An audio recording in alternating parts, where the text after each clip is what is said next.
beberapa hari, tapi perempuan itu belum juga kembali menghubungiku. Apa dia sedang merencanakan sesuatu?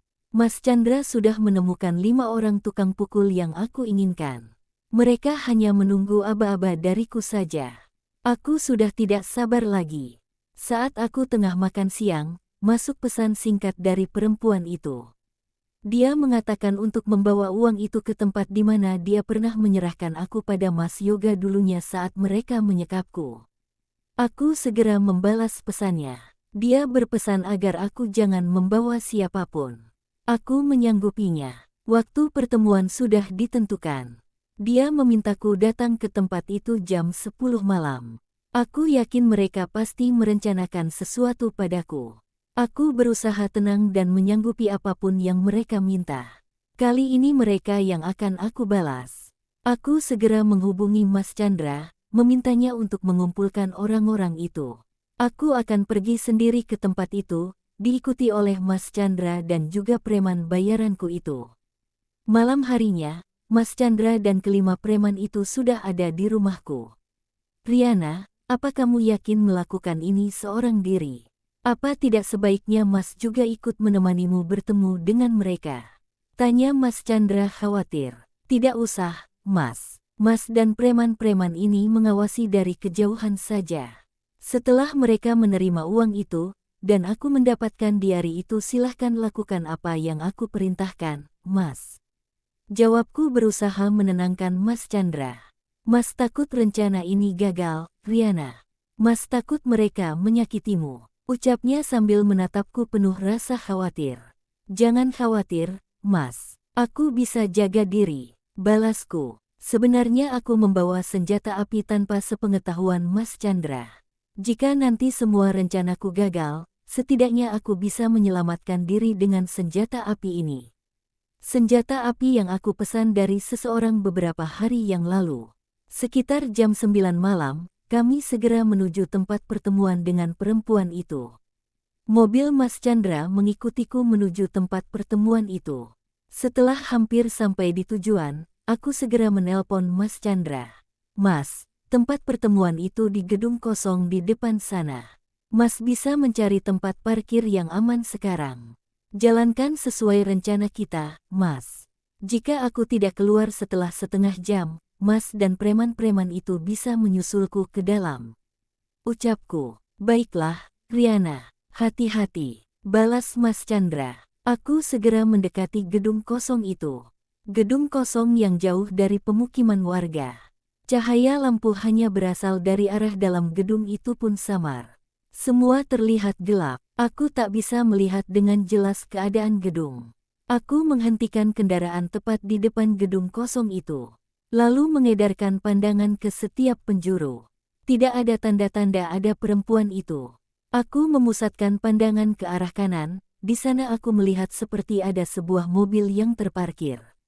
Ku coba pusatkan pandangan, aku kaget. Itu mobil Mas Yoga. Apa perempuan itu bekerja sama dengan Mas Yoga? Tapi itu tidak mungkin. Belum hilang rasa penasaranku, tiba-tiba handphoneku berdering. Perempuan itu menelponku. Kamu tepat waktu juga, Riana. Silahkan turun dan bawa uang itu. Silahkan berjalan ke arah kananmu. Aku menunggumu di sini, ucapnya singkat, lalu mematikan sambungan telepon. Cepat-cepat aku mengirim pesan pada Mas Chandra. Mas, perempuan itu datang menggunakan mobil Mas Yoga. Mobil itu ada di sebelah kanan mobilku. Tidak beberapa jauh. Awasi mobil itu, Mas. Tulisku lalu mengirimkan pesan itu pada Mas Chandra. Aku lalu meraih tas yang berisi uang di samping tempat dudukku. Lalu keluar mobil berjalan sesuai arahan perempuan itu. Sampai di ujung jalan, ada sebuah ruangan yang terbuka pintunya dan sinar lampu menerangi ruangan itu walaupun terlihat redup. Masuk, Mbak Riana. Ucap perempuan itu santai. Aku lalu memasuki ruangan itu. Sampai di dalam, benar saja ada selingkuhan perempuan itu. Seketika amarahku memuncak melihat pria itu. Rasa sakit akibat tamparannya masih jelas dalam ingatanku. Jumpa lagi kita, Riana. Ucapnya sambil tersenyum licik padaku. Tidak usah bertele-tele. Berikan diari itu, lalu aku akan memberikan uang ini. Ucapku langsung. Tunggu dulu, Mbak. Kami harus periksa dulu uang yang Mbak bawa. Ujar perempuan hendak mendekatiku. Berhenti di sana. Aku akan membukanya dari sini. Perlihatkan dulu diari itu. Aku kenal tulisan Mas Yoga. Aku ingin lihat dulu sedikit isi di dalamnya. Ucapku dengan lantang. Baiklah, aku tidak berbohong loh, Mbak. Ucapnya sambil mengambil diari itu dari dalam tas miliknya. Dia membuka halaman pertama diari itu, lalu menghadapkannya padaku. Aku melihatnya dengan seksama. Di sana tertulis biodata suamiku. Benar itu milik Mas Yoga. Aku mengenal tulisan itu. Sekarang Mbak buka isi tas yang Mbak bawa. Perintahnya padaku. Aku membuka tas berisi uang itu, sesuai permintaan mereka. Mereka menatap tas yang aku buka dengan senyum bahagia di wajah mereka. Bentar lagi kita bakalan punya uang banyak, Mas. Ucap perempuan itu pada selingkuhannya itu. Ditambah dengan yang kemarin rasanya sudah cukup untuk kita pergikan, sayang. Balas pria itu tersenyum bahagia. Jadi mereka ingin kabur setelah mendapatkan uang dariku. Benar-benar manusia tidak punya hati. Baiklah, Mbak Riana. Sekarang kita bisa tukeran, agar kami bisa segera pergi. Ucap perempuan itu. Baik, ucapku sambil berjalan mendekati mereka. Jarakku dengan mereka hanya beberapa langkah lagi. Aku sudah tidak sabar mendapatkan diari itu. Aku benar-benar ingin tahu semua kebenaran itu. Kepalaku sudah pusing memikirkan apa yang Mas Yoga sembunyikan dariku. Apalagi itu menyangkut kedua orang tuaku. Berikan terlebih dahulu diari itu. Ucapku sambil memeluk erat tas yang aku bawa. Baiklah, ucap perempuan itu. Dia lalu mengulurkan diari itu padaku. Aku menerimanya dengan tangan bergetar. Entah kenapa perasaanku diselimuti oleh rasa ketakutan saat menerima diari itu. Apa aku sanggup jika isi diari itu ternyata hal-hal yang bisa membuatku terluka dalam? Berikan tas itu, ucap pria itu dengan lantang. Aku segera mengulurkan tas itu pada mereka. Dengan sigap perempuan itu menerimanya. Kemudian mereka tertawa lebar. Aku hanya terpaku dengan diari yang ada di tanganku. Baiklah, Mbak Riana, kami akan pergi. Senang bekerja sama dengan Mbak. Awas jangan jantungan setelah membaca diari itu. Aku sebenarnya kasihan padamu. Ucap perempuan itu lalu menggandeng pria itu pergi meninggalkanku seorang diri. Aku terduduk di atas kursi dengan diari milik Mas Yoga yang ku genggam erat. Aku menatap sampul hitam diari itu dengan perasaan gelisah. Apa aku harus membacanya sekarang?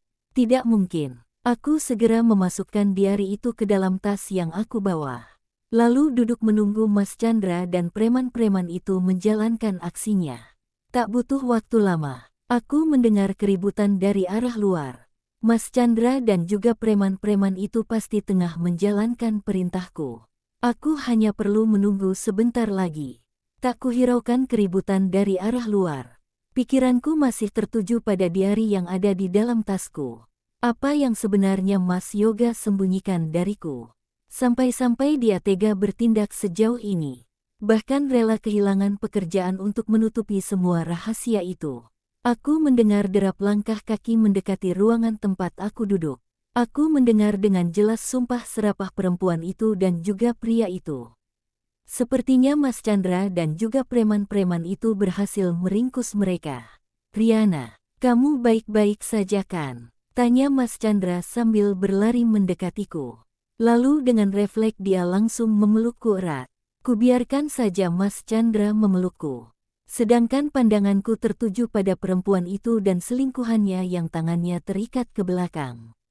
Mereka dipegangi oleh preman-preman suruhanku.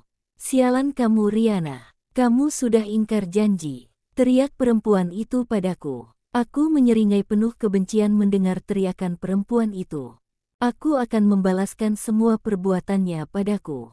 Sekarang aku yang berkuasa.